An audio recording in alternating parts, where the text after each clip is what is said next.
Next for us tonight, we are once again talking about some big tax breaks and incentives being requested for a local redevelopment project. This one involves a historic piano factory facility on Kenmore Avenue in the town of Tonawanda. A developer wants to turn the property into a business incubator plus 55 mostly market rate apartments.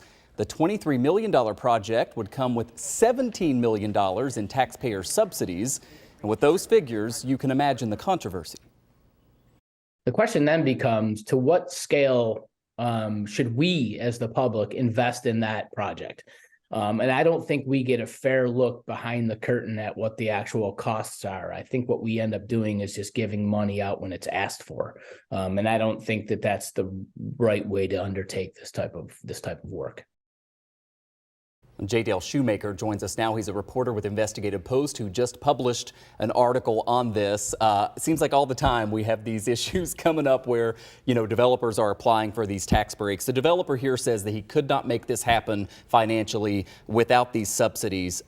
What kind of numbers are we looking at, and what should we know about this one? Yeah, so the big concern here is that this developer is stacking numerous different tax breaks on top of each other. And so we're looking at $8.6 million in brownfield cleanup and state historic and federal property tax credits. We're looking at $7.3 million in property tax credits from the town of Tonawanda. That could get a vote sometime this summer.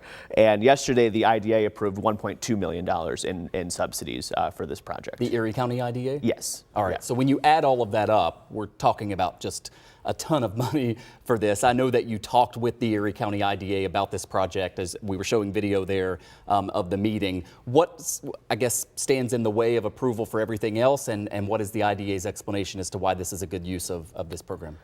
Like with just about every project, the IDA argues that, these types of projects would not happen unless there are subsidies. The developer makes the same kind of case. They are hoping to break ground soon, but they are still kind of awaiting the property tax breaks this summer. That'll be a vote at the town of Tonawanda Town Board, and they are still awaiting, final numbers and approvals on the brownfield and the other historic tax credits as well. So I'll wrap up then with, when we talk about these programs that have subsidies, and I've only got about 30 seconds left, we think of ones that are supposed to create jobs and not supposed to just be apartments. But this said business incubator and apartments. Is that what maybe will put this across the finish line?